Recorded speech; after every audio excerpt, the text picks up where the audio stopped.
Launch login or open login dialog. Launch login dialog.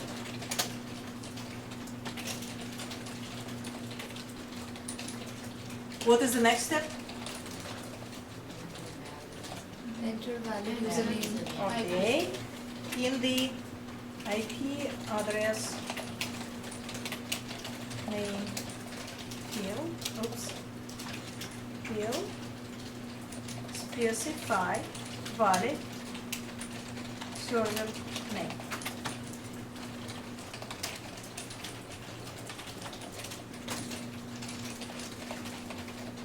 Next step, Enter valid username. exactly. In the user name field, specify valid user name.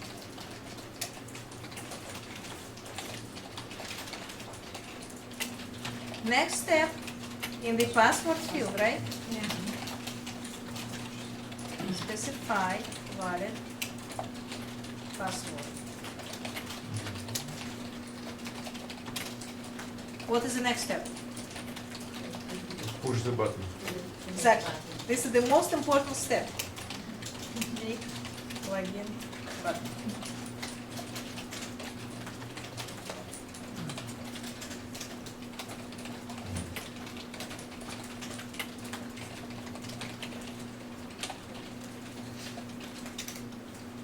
So what is the next required element of a test case? Expected result, right?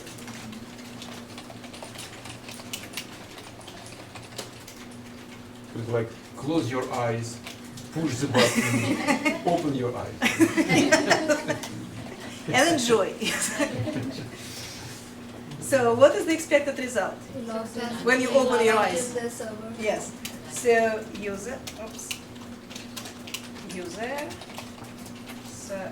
successfully log into the application.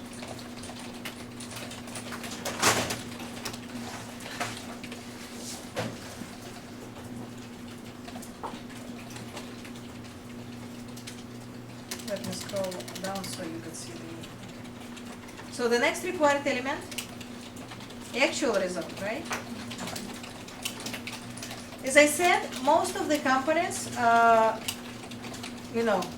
it's enough to specify pass or fail. And just keep in mind that those cases are usually written before the software comes to you. So you write those test cases in advance. When you write your test cases, you do not know if it will pass or fail when you actually run those test cases, right? Because you will be running them a month from now, maybe 2 months from now.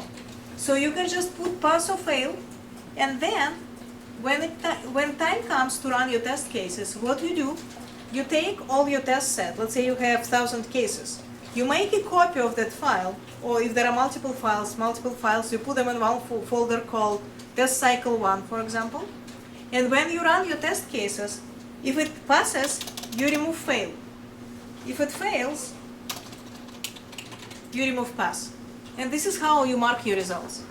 Again, if you use Excel to maintain your test cases, make pass or fail the actual test result, make it a column.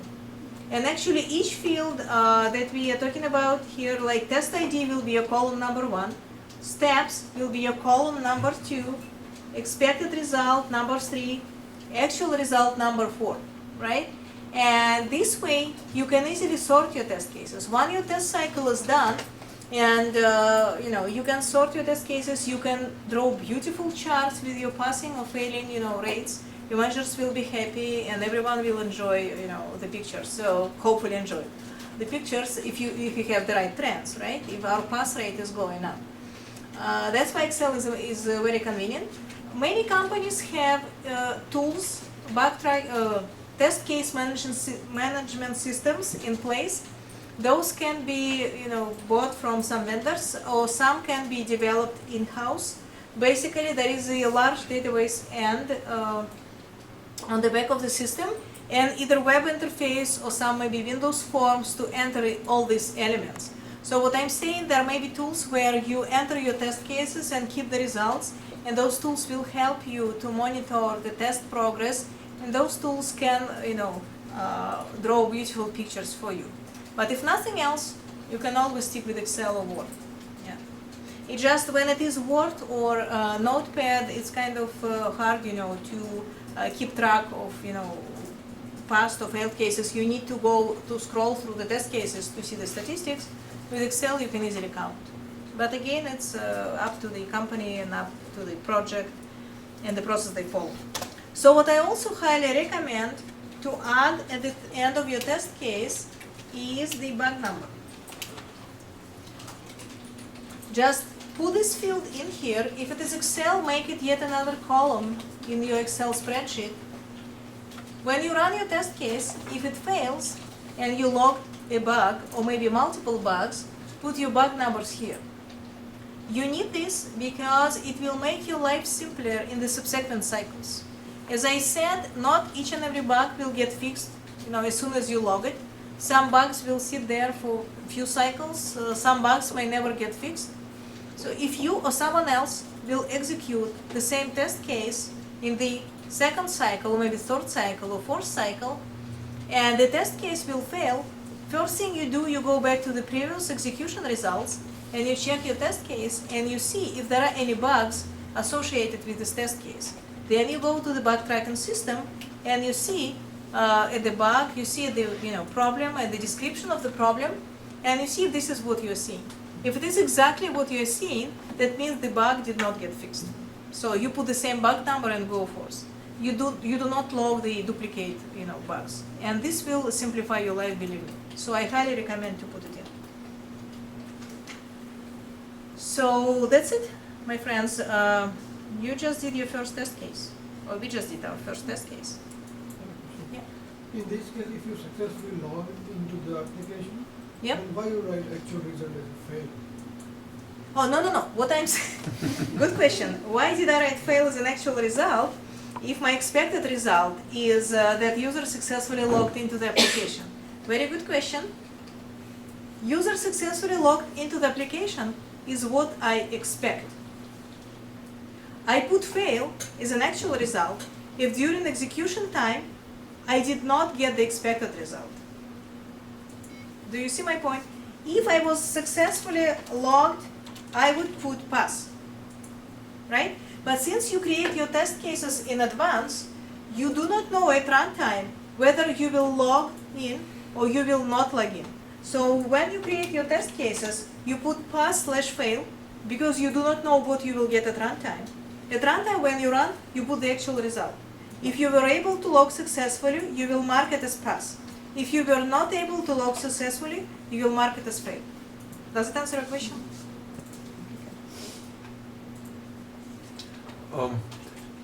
From interviewing standpoint, guys, I want you to understand.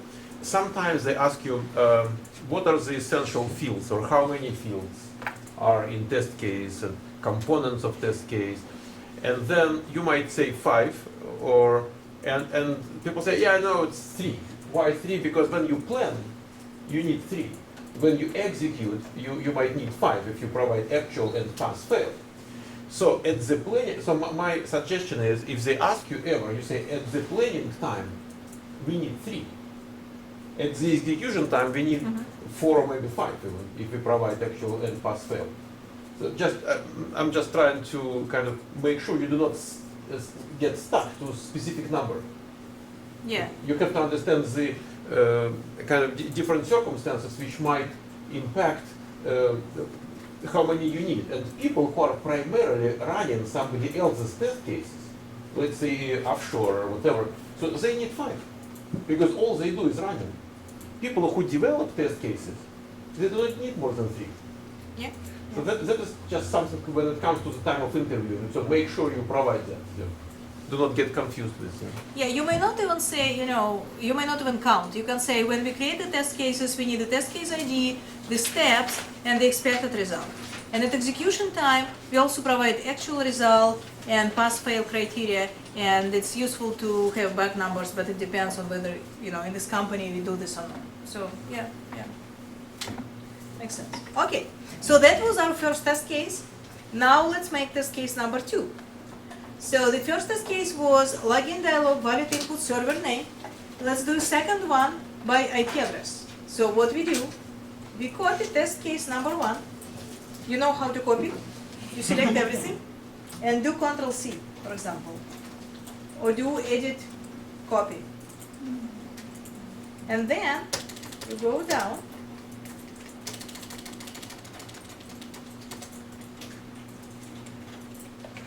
and you paste.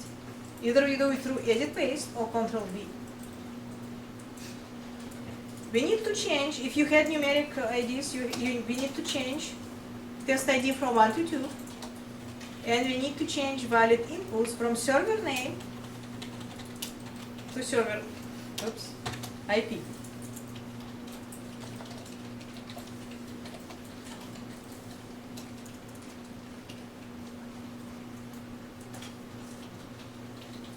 Now, by looking at this test case, what step do we need to change? 2. We only need to change step 2, and instead of server name, say specify valid server IP. Anything else still applies the same, stays the same. I cannot promise you that all your test cases will be that easy.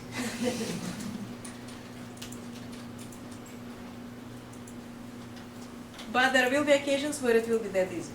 There is a danger when people do that. Copy paste, copy paste, copy paste. They Right. do not read it carefully Right, right. after.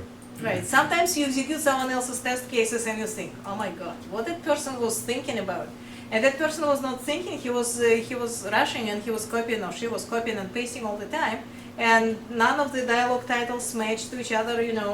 You have typos everywhere, and the same typo may go from test case to test case just because of the copy and paste. Yeah. That's a very common mistake. But it is the fastest way to write test cases. When you copy and paste and then make edits, just make sure you do the right edits in the right places in the right test cases. So.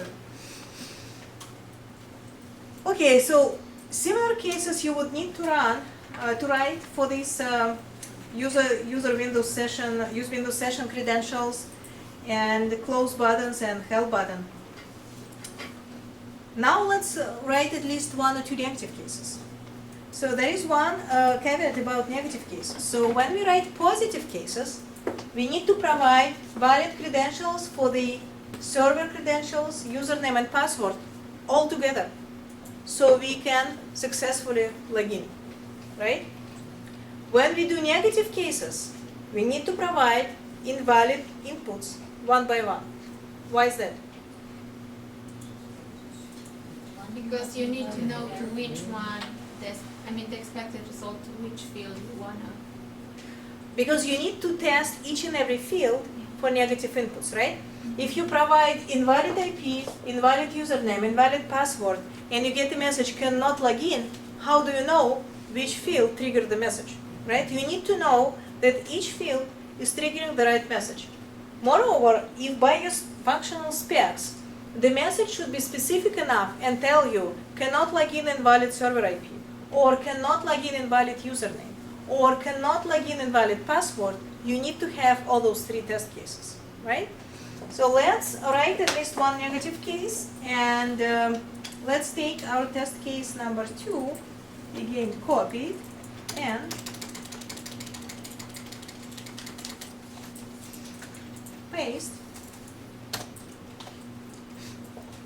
Let's make it test ID number 3 and change the title from valid inputs to invalid inputs by server IP. What steps do we need to change? Or step? So 2. invalid server. Yeah. What we need to do, we need to say in step number 2, specify invalid server IP. This is the only change that we need to make in the steps.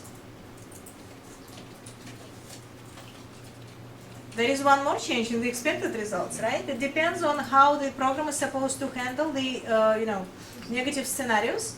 But on a high level, we can say user is not logged into the application. And here I will do this. I will say reasonable message is displayed. I put reasonable in this brackets or quotes. How are they called? I don't know these days. Brackets. Yeah. Well, just because you would need to check by the specifications what kind of message you're expecting. It may be a warning message. It can be an error message with red X. I mean, it all depends. So check with the specs and put more details here if it is important. You may have a library of messages somewhere. You may check with the developers, on what exact message needs to be displayed. You can provide the exact text of the message here. It all depends on how detailed your specification is. I put just reasonable, and then you substitute it with whatever is supposed to be here according to the specifications of your product. Yeah, it's important not to keep it like error message because it might be wrong error message. Right, it might be wrong error message, yes. So you have to specify, for example, you can say message about invalid server IP is displayed, or warning message specifying invalid input parameters is displayed. It all depends on the specifications. And you would need to write the same test cases for the username and for the password, right? So as you can imagine, you can easily come up with like, I don't know, 15, 20 test cases only for this dialog. And this is only the simple login dialog for the client-server application. So imagine how many test cases you may have at the end. So that's why I'm saying when you design your test cases, try to use your brain and as much analytical skills as you have, and try to optimize your test cases when you design your test cases. There are some methodologies on how you can optimize your test case design, and we'll go through a few of those in a few minutes. But again, always try to be reasonable and try to classify your test cases because it's positive and negative, because it will save you time, later. Okay, now do you have any questions about test case creation, by the way? I think it's pretty straightforward. You can Google for other test case examples. You can find, many, look at those. Or you can exercise on your own. You can go home and open, let's say, Amazon.com and Google and write some test Can cases. you give an example of the boundary testing? We'll go through that. Okay. It is one of the methodologies we'll go through. Okay. Go back to your reasonable message is displayed. You meant like appropriate message is displayed? I'm trying No. to follow that. Oh, okay. When I say reasonable, I mean you'll have to check with the specs what kind of message you're expecting. Okay. You cannot say error message is displayed because it is not specific enough. And you should say probably, you need to check with the specs and understand, do you expect error message pointing to the invalid server IP is displayed? Or it may be warning message, because error messages usually are displayed with the red X's and they have some indication of an error. Or it may be a warning with a yellow triangle. I mean, you need to know which message you expect. Since it depends on the spec, I just put reasonable in brackets. More questions? No? Okay. So now let's talk about some methodologies that we can use to optimize our test case design. Okay, traceability matrix, we'll go to this at the end if you have time. If not, you can Google for it. Okay. There are a few methodologies that I used here in the field, to optimize your test case design. One is the boundary testing. Equivalence classes. Sorry, I need to change the sequence here. So equivalence classes is the simplest technique that you can use as a quick and dirty way of quickly accessing the quality of your software. It is not an optimal technique because it does not give you sufficient coverage. But there may be a situation where you have 30 minutes to test your software. For example, you just got a new build, which is the new release or the new version of the software from the development, and you need to provide, an answer to your manager whether this build or this version is usable or not. And you have only 15 minutes or 30 minutes to give that answer. So what you can do, you can run some equivalence class partitioning tests, maybe a couple of tests, and that's all that you have time for. And what you can do, you can look at your application from this perspective. So basically, equivalence partition or class is a portion of an input or output for which the behavior of the system is assumed to be the same based on the specification. Let me give you an example actually. This is the hypothetical range of inputs that we can provide. So basically what you do, you look at your application, you take a step back, take a holistic view on your application, and try to divide all the inputs that you can provide to your system into two classes. One is the valid class of inputs, and one is invalid class of inputs. In our previous example, that would be valid login credentials, right, and invalid login credentials. And then, the assumption when we use this technique, the assumption is that the system is supposed to treat all the invalid inputs in the same way. Let's say provide some error messaging or warning messages in one way, and the system is supposed also to treat all the valid inputs by providing you valid outputs. Let's say it lets you log in into the system. So the example I have here is a very hypothetical example of online loan application. You are considered to be eligible for this loan when your income is between, I need to put one more zero here, but let's say between 1,000 and 70,000, you can get this loan. If your annual income is less than 1,000, you are not eligible for the loan, or if it is greater than 70K, you are also not eligible because, let's say, it is a government-sponsored program or something. What you do if you have only 15-30 minutes to evaluate the quality of your software, you run two tests. You run one test with some inputs from the valid range. Let's say you take an input of like 30,000, you input it into your program, and you see if the program lets you process the application. The expected result is, since your income is falling into the valid range, the output of the program should be that it is letting you to apply for the application, it's processing your loan application properly. And your other test case would be either one income, let's say, of 900 or maybe 75K, and the application is supposed to reject your application, give you a reasonable message. So this is, again, not an optimal technique, but it gives you a very quick and dirty way to evaluate your software if you don't have enough time.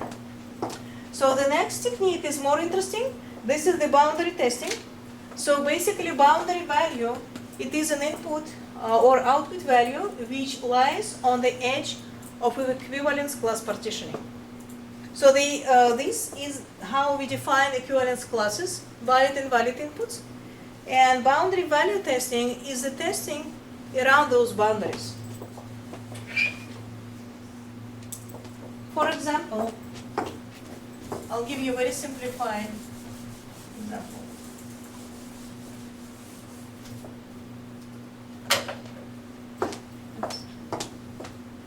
Let's take username field. Usually usernames are between 20 and 40 characters long. But let's assume in our specifications, the requirement for the username length is between 1 and 20 characters. So basically our boundaries, okay, here 1 to 10, but it doesn't matter actually. So 1 to 20, and what we do, we are supposed to create our test cases around the boundaries. The point of doing this is that, I know that most of you do not have any programming experience, but as I mentioned, the compilers programs that compile the human written code, they can catch syntactic errors, but they cannot find logical errors, right? Let's assume the code for this username field was written by a developer who had 5 kids and eventually he put them all to sleep, and it was like 2 a.m. when he finally started coding, right? He didn't have enough coffee because his wife didn't buy any, so he only had a cup of tea, and in the code, this is some pseudocode, it's not a real code, but let's say the logic in the code is supposed to be if username is more than 0, or actually let's do this.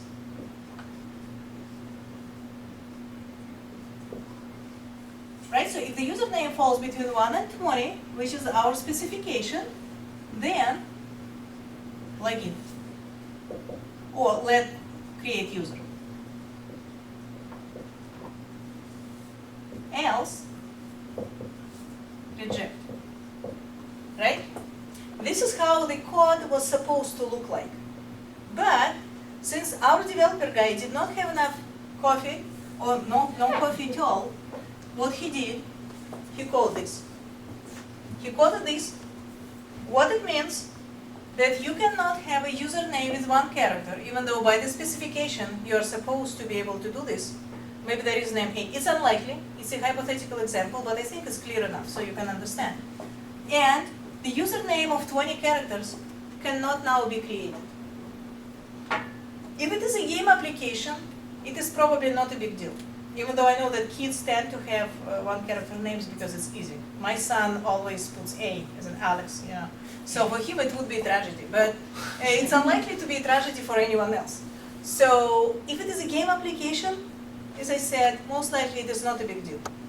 But if this is an application for the biomedical field, and if this field is not the username, but let's say the drug name, right, that doctor is supposed to prescribe for a patient, then it is very essential that the field is compliant with the specifications.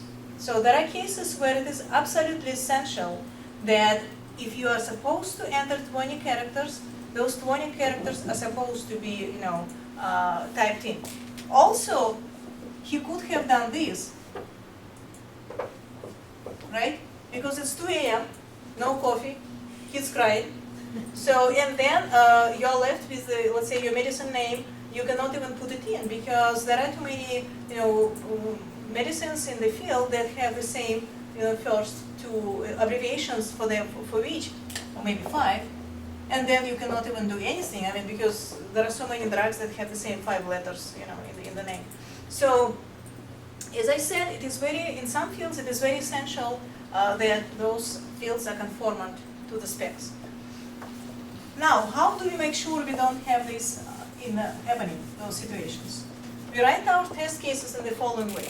So basically, you write test cases around each boundary. So what is you take the boundaries, and then you take the closest invalid input to each boundary. What is the closest invalid input to 1? 0, right? You take 0. Then 1 is your first valid boundary. It is very unlikely, looking at the code that I just wrote, it is very unlikely you will have some hiccups here, even though you may, but it's very unlikely. So this is what boundary testing is about. So then your last valid input is 20. What is the closest invalid? 21. So 1, 2, 3, 4. 4 test cases is an absolute must for this, field to be tested. But most of the usernames, especially if it is a username, they fall, in some length between 3 and 10, 3 and 15. For reality testing, you should have yet another test case somewhere in the middle, even though it is not strictly speaking required. But for other functional tests, you will have to have those, realistic usernames anyway, right? Because most of your testing should be run as close to the reality as possible. So you would probably have a username of 5 characters somewhere here, and you would have that test case as well. You will cover it implicitly in some other test cases, or you may have a separate test case here. But I can tell you, this is a very frequent question on the interviews. If you come to the interviews, I swear, I had this case in my life once. We had a guy who was kind of okay, and when I asked him, okay, for this text field, how many test cases would you create? He told me 20. 1, 2, 3, 4, 5. I said, okay, bye-bye. So please be, when you go to the interviews, always be alert. And again, this is a very simplistic question, and you know the answer for this particular one.